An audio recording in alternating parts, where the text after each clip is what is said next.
Forgiveness is the only gift I give. Forgiveness is the only gift I give. Forgiveness is the only gift I give, because it is the only gift I want. And everything I give myself. This is salvation simple formula.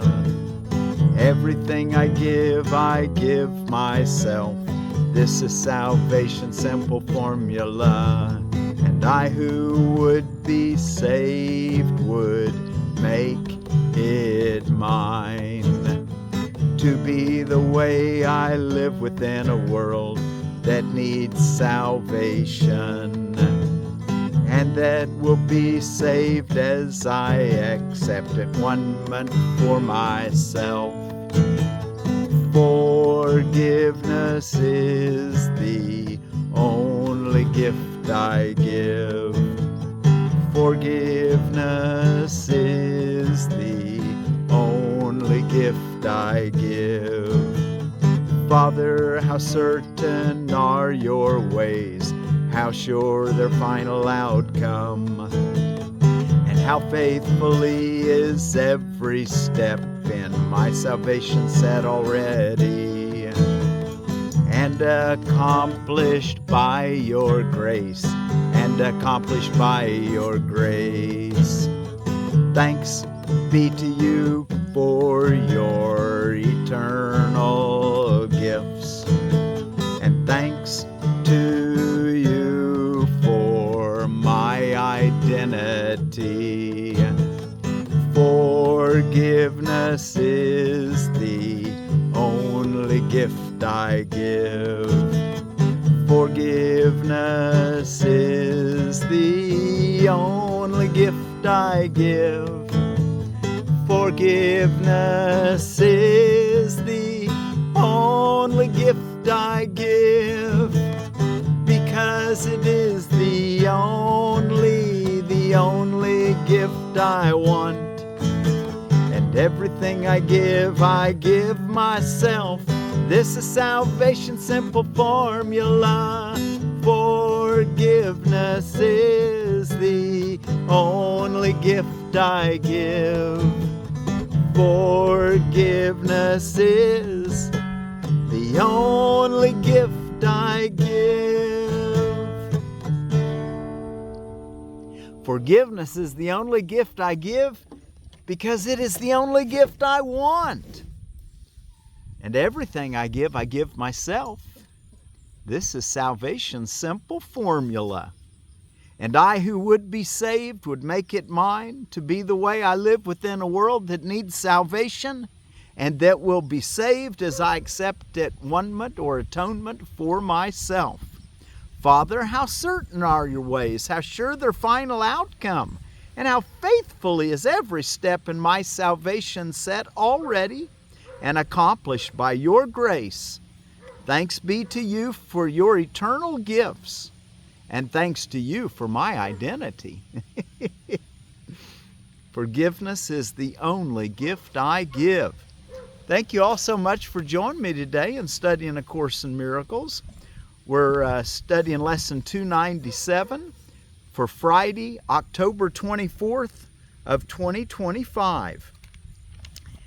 And we also have what is the second coming? Is that? Nope. That'll be our next associated reading. For today we have what is the real world? I wonder if I could just play that today. Can we, will it stay put? Will the wind not blow it? If it not, maybe we'll try I think we've got time today to sing through it. I like to sing it sometimes, the associated reading. Okay, here we go. What is the real world? The real world is a symbol like the rest of what perception offers. yet it stands for what is opposite to what you made. Your world is seen through eyes of fear and brings the witnesses of terror to your mind. The real world cannot be perceived except through eyes forgiveness blesses. So they see a world where terror is impossible and witnesses to fear cannot be found. The real world holds a counterpart for each unhappy thought reflected in your world. A sure correction for the sights of fear and sounds of battle which your world contains. The real world shows a world seen differently through quiet eyes and with a mind at peace. Nothing but rest is there. There are no cries of pain and sorrow heard. For nothing there remains outside forgiveness, and the sights are gentle. Only happy sights and sounds can reach the mind that has forgiven itself. What need has such a mind for thoughts of death, attack, and murder? What can it perceive surrounding it but safety, love, and joy? What is there it would choose to be condemned, and what is there it would judge against? The world it sees arises from a mind at peace within itself. The world it sees arises from a mind at peace within itself. No danger lurks in anything it sees, for it is kind. For it is kind, and only kindness does it look upon.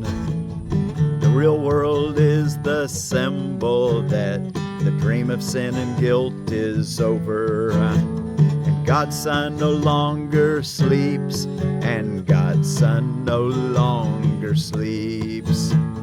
His waking eyes perceive the sure reflection of his Father's love. The certain promise that he is redeemed, that he is redeemed. The real world signifies the end of time, for its perception makes time purposeless. The Holy Spirit has no need of time when it has served his purpose. Now he waits but that one instant more for God to take his final step.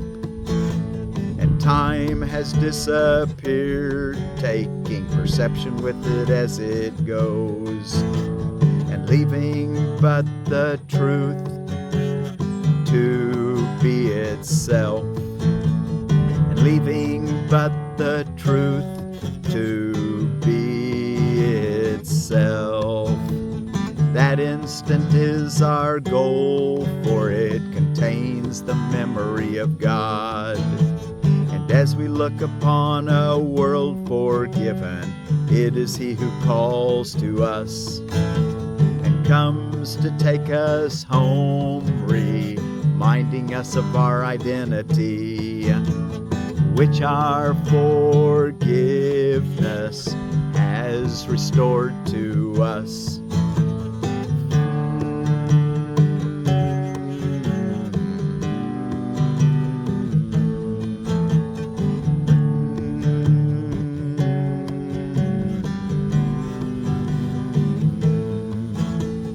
As we look upon a world forgiven, it is he who calls to us and comes to take us home, reminding us of our own identity, which our forgiveness has restored to us, which our forgiveness has restored to us. Forgiveness is the only gift I give.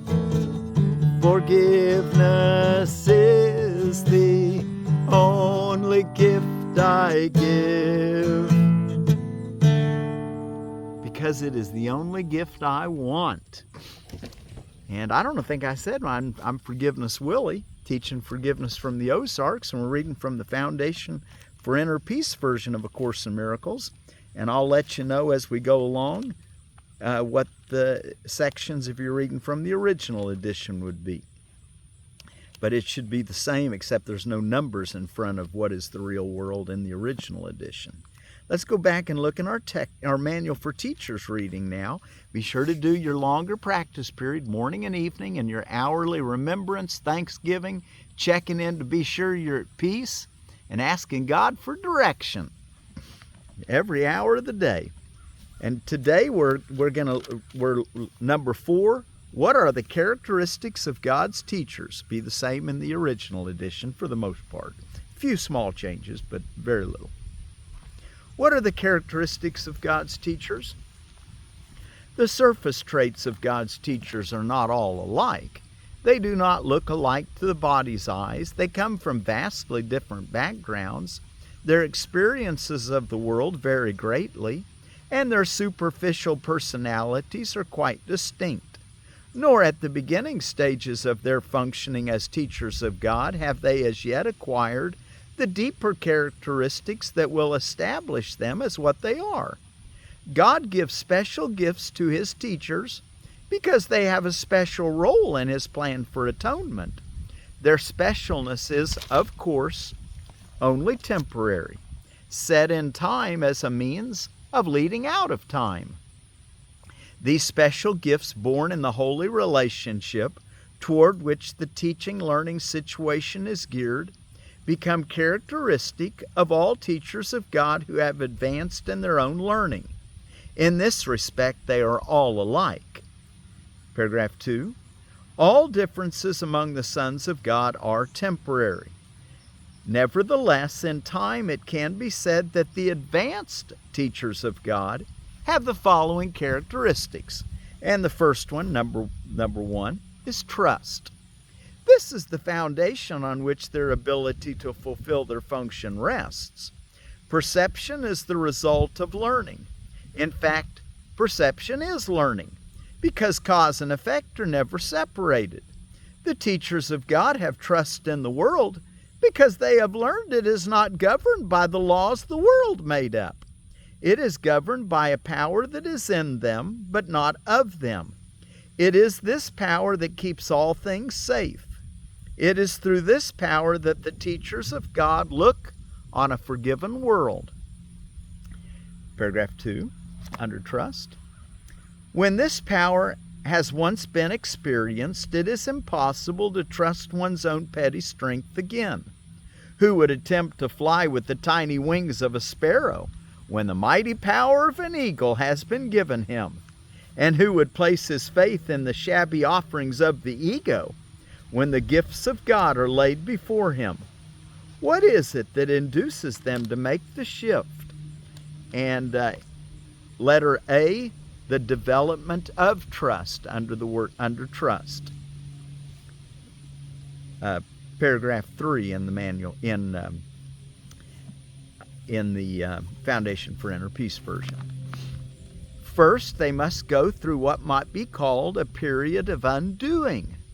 This need not be painful, but it usually is so experienced. Let's learn to not go through the path of pain.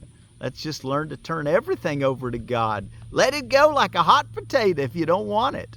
And anything that's judgmental or unloving, insane, let it go.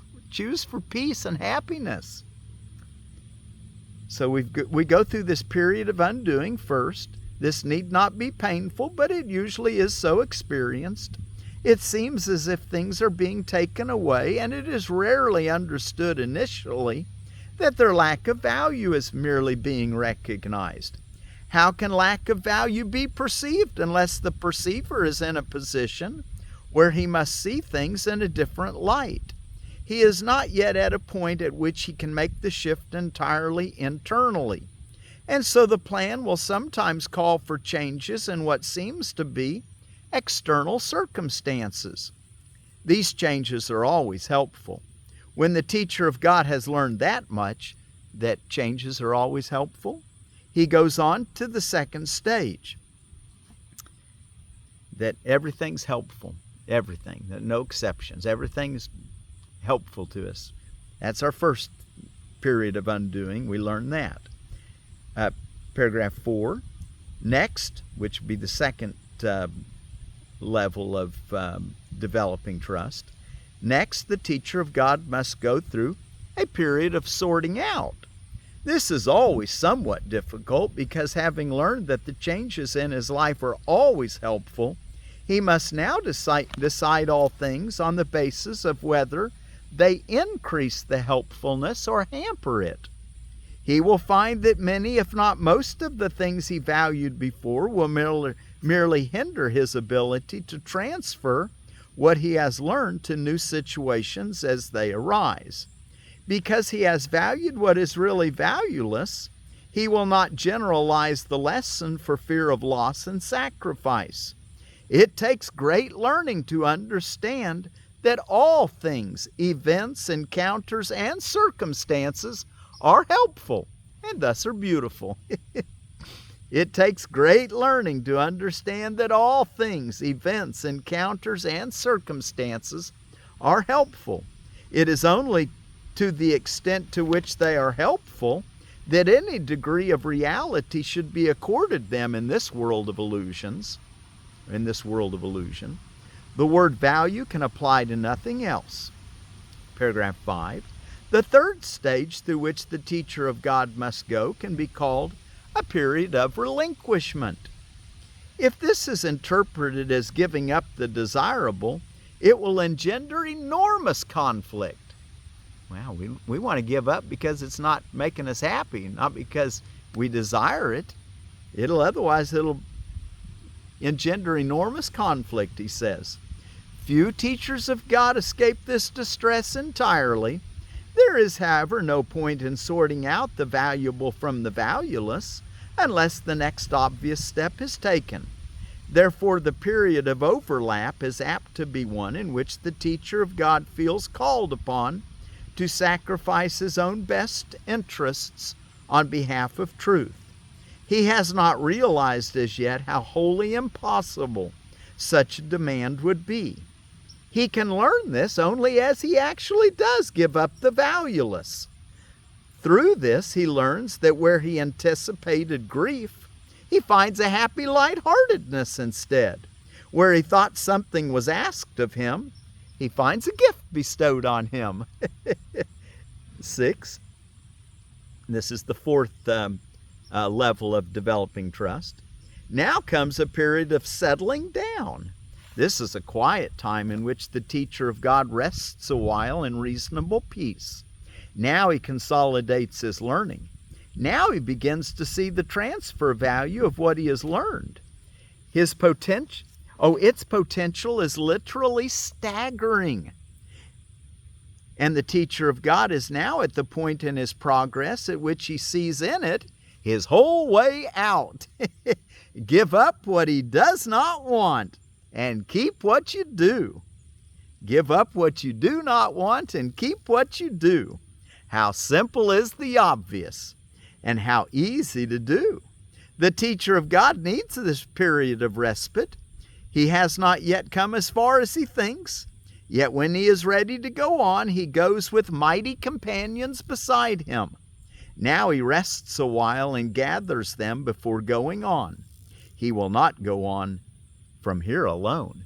Great companions in the unseen and in the seen world, because he sees that everything is orchestrated by the Holy Spirit that loves us. The fifth stage, the next stage in paragraph 7, is indeed a period of unsettling. Now must the teacher of God understand that he did not really know what was valuable and what was valueless. All that he really learned so far was that he did not want the valueless and that he did want the valuable. Yet his own sorting out was meaningless in teaching him the difference. The idea of sacrifice, so central to his own thought system, had made it impossible for him to judge. He thought he learned willingness. But now he sees that he does not know what the willingness is for. And now he must attain a state that may be impossible to reach for a long, long time. He must learn to lay all judgment aside and ask only what he really wants in every circumstance. Were not each step in this direction so heavily reinforced, it would be hard indeed. And the last paragraph for today, which is our 6th step in the development of trust, paragraph 8. And finally, there is a period of achievement. It is here that learning is consolidated. Now what was seen as merely shadows before becomes solid gains to be counted on in all, in quotes, emergencies, as well as tranquil times. Indeed, the tranquility is their result, the outcome of honest learning, consistency of thought, and full transfer. This is the stage of real peace, for here is heaven's state fully reflected. From here the way to heaven is open and easy. In fact, it is here. Who would go anywhere if peace of mind is already complete? And who would seek to change tranquility for something more desirable? What could be more desirable than this? Okay, forgiveness is the only gift I give. Do I need to just quickly, ask yourself where you're at in this developing of trust? Number 1, a period of undoing. Number 2, a period of sorting out. Number 3, a period of relinquishment. Number 4, a period of settling down. Number 5, the period of unsettling, a period of unsettling. And then finally, number 6, a period of achievement of trust. It's the bedrock where all our other qualities come from. Okay, let's see. What do we have? Around the world, holidays and observances.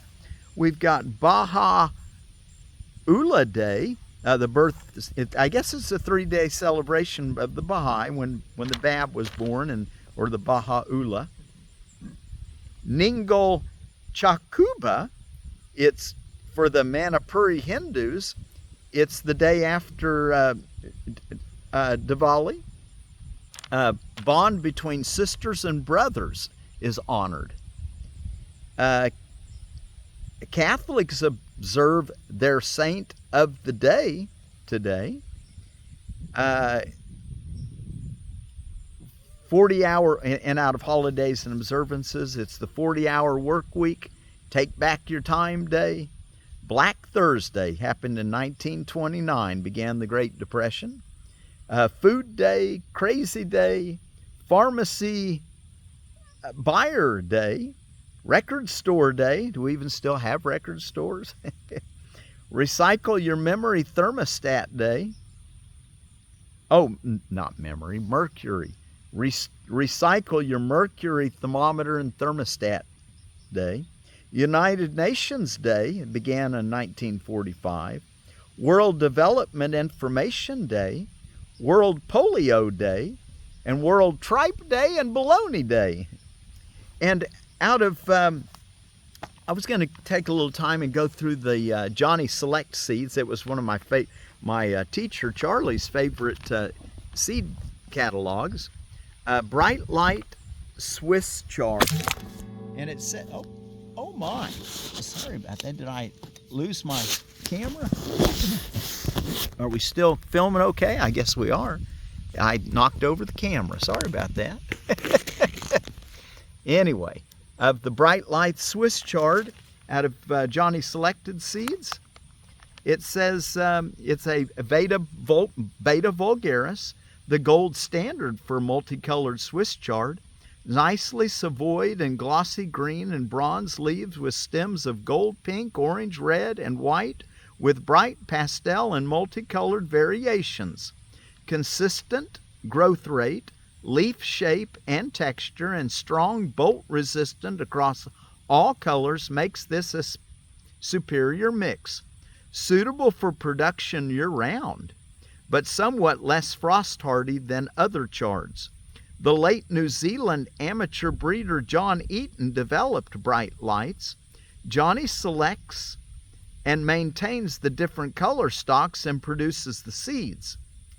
AAS winter, decorticated, which is rubbed seeds, and it's a 55-day bunching variety. Okay, and our word for peace, we're going to take it from an extinct language, was originally from Scandinavia, the Gothic people. They're in Sweden on the, what river were they on? The Goda Alv River. But then they moved over into Europe, into Poland, and they settled on the Vistula and the Oder rivers in Poland. And their word for peace is Gawairpi. Gawairpi, I think? Gawairpi? Let's go with Gawairpi. Okay, and let's close with our song. Thanks again for joining. Oh, we dropped it again. My goodness, I'm having trouble with my camera standing today. Well, let's see if we can close with our song without knocking the camera over a third time. Okay. And thanks again for joining me today underneath that walnut's kind of blocking the sun.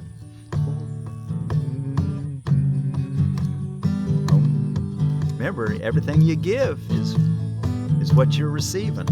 So let's be sure to give forgiveness, because that's the only thing we want to receive. Forgiveness is the only gift I give.